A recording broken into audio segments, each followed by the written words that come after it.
he addressed the Thomas Partey incident, or the Thomas Partey elephant in the room, where Ghanaians feel like Partey operates at a very different wavelength from when he plays for Ghana. Partey himself is on record to have said that he prefers to play up front when he plays in the national team. Hughton says that Partey is a continuity player, and I picked that phrase out specifically, that he will not dazzle you in the national team, but he is almost untouchable in the team. How do you feel about that answer, and does this put to rest this debate? I don't think the issue is Thomas Partey. I think the issue is the expectations of Ghanaians. That's the bigger issue. Because we see Thomas Partey at Arsenal. There's a lot more movement around him. The team is a lot more fluid. He's playing as a number 6.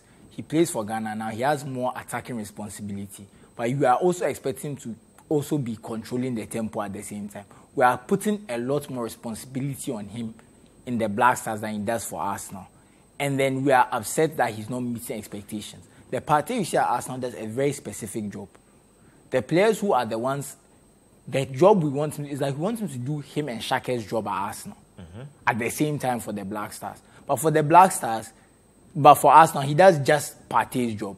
So when we don't see him able to kind of do the double job, we start getting upset. And for me, I think Ghanaians have put in their heads, because of the way Michael Essien used to play, that kind of box-to-box role. Yeah. We want to see that box-to-box midfielder. But I don't understand. He's not that player. You put him in an unfamiliar role, he doesn't perform. Let me not say unfamiliar, but his best football has not come with him playing as a box-to-box midfielder. I know he scored goals for the Black Stars and stuff, but the majority, he plays, 10, 12 games for the Black Stars a year, and plays like 50, 40 games for his club side. And for every club side, he's played mostly as a number 6. He's not been tasked with pushing the ball forward and making things happen in the final third. But we put that responsibility on him as Ghanaians because he's our best player in the world. He's our best product right now. We put that responsibility on him. And when he doesn't meet the task, we get upset. For me, I don't think Partey should ever play as an 8 for Ghana. I think we've seen him at Arsenal. We've seen it's clear what he can do. So let's put him in the best position. If you have your best player, you use your best player in his best position, and the rest will follow for me. So I think what we should actually be thinking about is finding the right midfield partner for Partey, rather than expecting him to be breaking forward and making things happen. That's my Now, this is a bit of a conundrum. Why? Because Partey, I mean, the statistics show that he fares better up the field, right? When he plays for Ghana. I spoke to Salis about the Partey situation at the World Cup, and Salis said that he feels that the attacks on Partey are unfair. Why? Because Salis, was playing in the role that Partey prefers to play in, and so he cannot blame Thomas. I don't know how you feel about that. Yeah, that area of the pitch is probably one of the most misunderstood areas. For the casual fan, most casual fans will look at football, and if you ask them to throw a player out of their team, they're probably throwing that person there. Because a number of reasons. One, maybe he's not flamboyant. Maybe he's not flying into tackles. Because in our mind, if you're a number 6, you jump into tackles and destroy things. The game has moved on. There are players who play in those positions. They may not do the most exuberant of things, but they give your team a certain tempo. They give your team rhythm. That is why all top teams have a player in that role. He's either a tackler who can pass or he's a sole passer. Arsenal have Thomas Partey. If that role were not important, Man City wouldn't have gone to buy Thomas Partey's former teammate, Rodri, to come and play in that role. Right? Manchester United have been laboring for years. Until they challenged on Casemiro. So that role is important, and you will have to understand the game to know that a player in that position is very key. And you need to identify what it is you want him to do. And I'm happy you mentioned the Salis bit. Now, if roles were reversed, I'm sure, like Salih said, Partey would have enjoyed playing in his role, and then he would have wanted to do something else. So I feel that... you see, if the roles were reversed, all Ghanaians say, he's not doing enough. And that's what I'm saying. We place responsibility. Because of some good performances he has given in that role, no doubt about that. We are placing unfair responsibility on him. That's my main thing. I think Ghanaians have mischaracterized they because they want a type of midfielder. And I think what has hurt Partey is not his fault. There's this game we went to play in Congo, and then we unleashed him and he scores a hat-trick, and everybody said, we should do that. We should do that. And I remember we played against Zimbabwe and Avram Grant, let him close to the penalty box, boom, he scores. He has the capabilities, but that is not his job. You do that probably as and when you need him to. And I'll give you an example. When Manchester City won their first league title, I think that maybe that was the second one. No, the first one, when they beat Man United on final day. As the stretch was happening, you notice what Mancini did. He would bring on Nigel de Jong and unleash Yaya Toure. Yaya Toure would go and score. But was Yaya Toure playing as a 10? No, they had other players. He only did that as a secondary measure because of his physicality, his athleticism. He could drive forward. I feel that, like Chris Hughton said, we need to understand the kind of player Partey is. And like Susu rightly said, once you get him a partner, and the rest of the team is set up for him to excel. Yeah. I think talking about a partner, let's have on screen the 25-man squad named by Chris Hughton, and let's see what suitable partner Partey could possibly have in this mix. So there you have it. There in the midfield department, you have Thomas, Ashimeru, Salis, and Edmond Ado. Who would be a suitable partner? If we are talking about playing Partey as the deepest midfielder, it should be Ashimeru. Because he's a bit more dynamic, a bit more progressive. Exactly. When you look at Salis and Edmond Ado, they are both more traditional number 6s in terms of their profile. They are both usually often used as the deepest playmaker, the deepest line midfielder. If you look at Salis, he keeps it very simple. He breaks play up, makes short passes to the kind of quote-unquote better midfielders at RC Lens. And Lens are doing very well with him there. So it's not a knock on him that he's not a flamboyant passer. But if you want someone to kind of be more running around in their final third, do a bit more, it would be Ashimeru.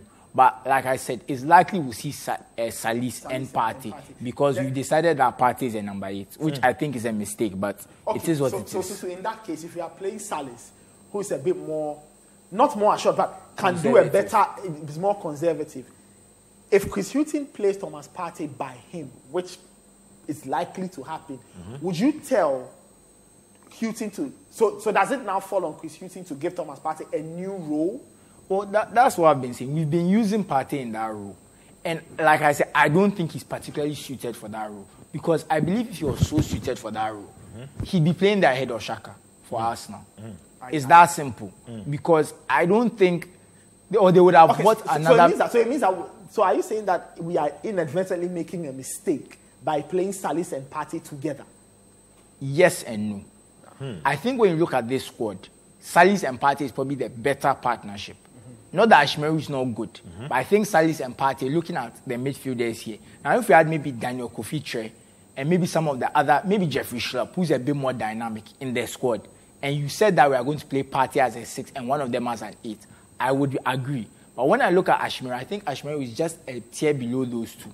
One is injured and one it looks like their Black Stars career is over. So let's move past that. So based on the players we have here, I will agree with playing Salis as the 6 and Partey as the 8. But I still maintain that that's probably not the best use of Partey. Let me just come back to this. Let's just go to Evans Ofochuman. So let's see if we can get him to wrap up the action. So we'll get back to Evans there. He was speaking to the likes of Alaji Gunta and Co a while ago. We'll get back to him on this. But just I was just going to say, and just hopping off for Susu, it means that if we are going with that midfield combo, then it means it has a knock-on on the structure. It means that we're going to probably have to tell Thomas, right, limit his role. And it might mean something for Kudus. It might mean something for everybody. I mean, plays look, as like you said, the one position which is the most unfancied position on the football pitch, which is the number 6 role, I think is also the most important role because if you get your number 6 wrong, there's a good chance that your whole team is going to collapse. Now, what I feel we should do is that Partey, again, like he said, I'll probably put something out on this. I think that for Ghana and Arsenal, the demands are different, the personnel are different, the systems are different. When we play Partey for the Black Stars, he looks to me like a guy who could do more damage to our opponents up the field. No, I think a guy who probably wants to, maybe because of his status as a player, he may feel that, okay, you know what, I have earned the right to try and do a bit more of the adventurous things. Well, you can say even he feels that he has earned the right. The statistics are there to show it, that when he's played... No, I think he has a decent record, but I think in the biggest games, it's not advisable. So we take it on a case by case. No, I'll say when we play qualifiers, for example, against teams that we are supposedly better than, it has worked. When we've gone to the AFCON, every time we've gone to an AFCON with Thomas Partey, And we've tried that. It's not worked because the quality of opposition has moved up. At the World Cup, I wouldn't say it worked. So it seems to me when the stakes get higher and we do that, it is not working. So but when we are playing against the Zimbabwe's and the others, or when it's qualified, when it the works. stakes get higher, Chris Hughton and his technical team will have a decision to make and find a midfield mix that makes sense. So primarily it will mean, from what we are all saying, that in the biggest of games, Partey reverts to type. He goes back to his Arsenal role. He plays as a 6. What do we do with Salis then? Because I also then it means personally that if we are going by this logic, and I think this logic makes absolute sense, and it means that in the biggest of games, we are doing one of two things. Either we are playing Partey and Salis and telling both of them, everybody do your basic job, don't try anything fancy, and then you play a more dynamic player ahead of them who can do that. Or you are probably benching one of them, play one as a 6, and then you bring a more dynamic player to play. Well, we'll see about that.